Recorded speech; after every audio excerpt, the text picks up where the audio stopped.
Hi Sarah, I think your logo is really strong and I like how you've positioned your type next to it.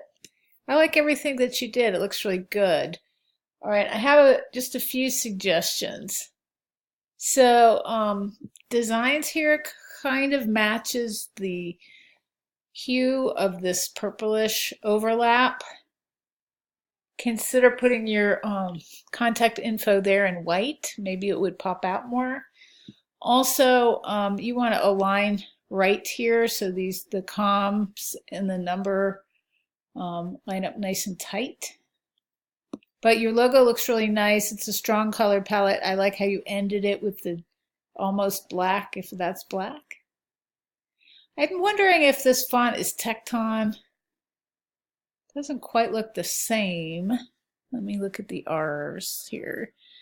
The T, yeah, it's not the same. So these are so close. Why don't you just use this font for this? That Tecton Pro, if that's what it is, that's an overused font that comes on everybody's computer. You might as well use this one.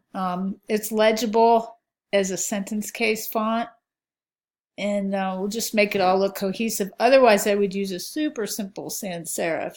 Like the simpler, the better. Will make all of this, the logo area stronger. Otherwise, I love the stationery. It's real sharp. Let me see if I can. One thing, I invoiced somebody the other day, and she made a comment that I didn't have I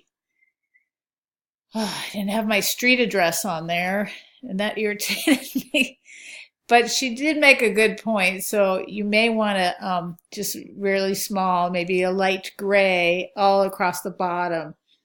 Put your street address, put as much information as you can, because you'll get an old school person like that who will make the comment.